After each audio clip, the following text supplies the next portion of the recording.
Assalamualaikum warahmatullahi wabarakatuh. Bagaimana kabarnya sobat hari ini? Tentunya sehat dan selalu semangat.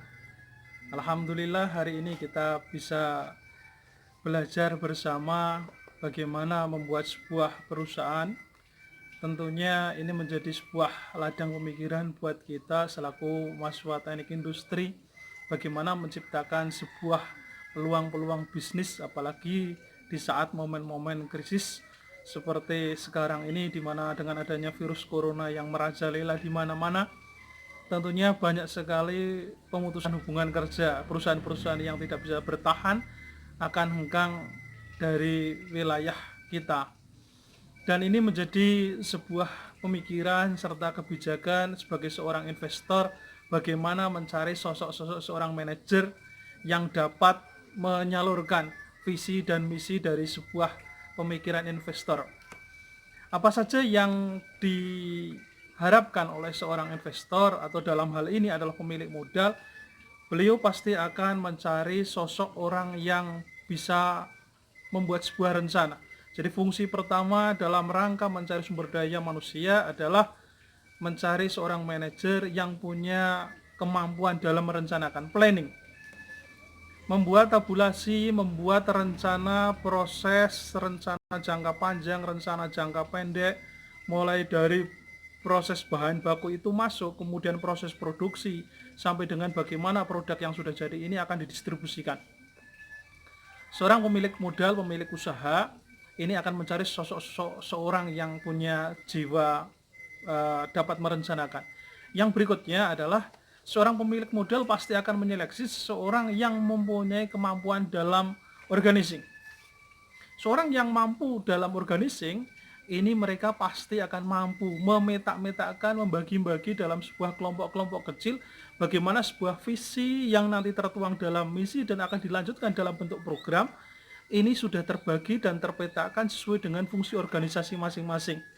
Ada departemen teknik, ada departemen sumber daya manusia, ada departemen keuangan, ada departemen pemasaran, ada departemen proses produksi. Ini semuanya tentunya akan kolaborasi melewati sistem organisasi yang bagus. Seorang manajer akan menentukan dan seterusnya sehingga proses tersebut bisa berjalan dengan lancar dan sesuai dengan yang diharapkan oleh seorang investor.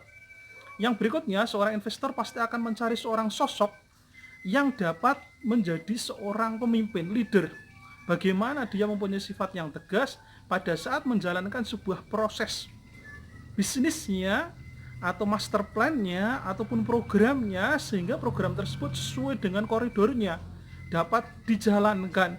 Dan tentunya ini bisa menjadi sebuah pengaruh baik di tataran bawah, tataran menengah maupun tataran atas, bagaimana masing-masing bisa dijembatani dengan baik dan dapat diskusikan dengan baik, sehingga fungsi perusahaan dalam hal ini benar-benar bisa nyaman. Terus yang terakhir, bagaimana seorang investor ini mencari seorang pemimpin yang mampu membuat sebuah evaluasi atau controlling.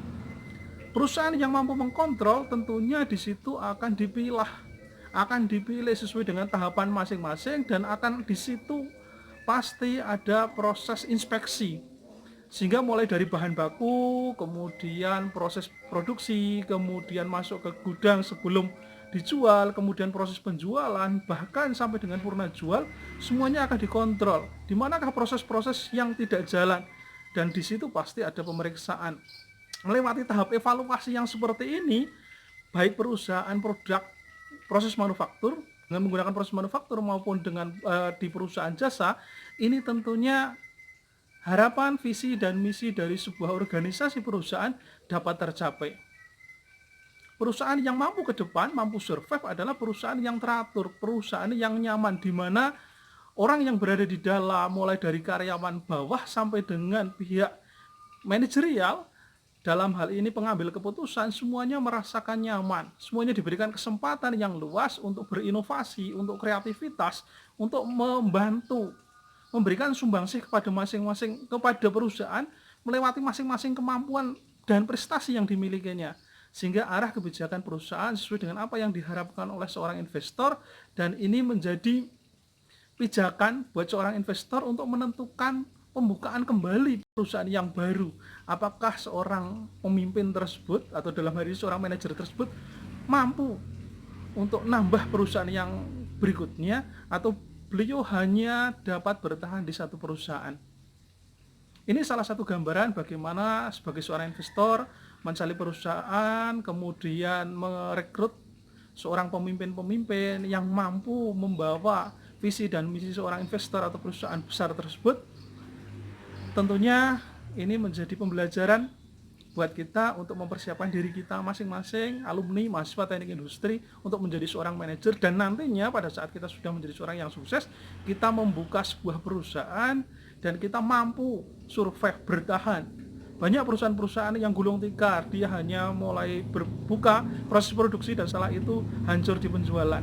Kita tidak ingin seperti itu, tapi kita mulai dari proses dan kita akan survive, bertahan sampai dengan generasi berikutnya, sama seperti produknya Unilever, produknya Wing. Kalau di dunia otomotif ada produknya Astra, produknya Honda, yang mana di situ survive, bertahan bertahun-tahun. Demikian apa yang dapat saya sampaikan pada mata kuliah.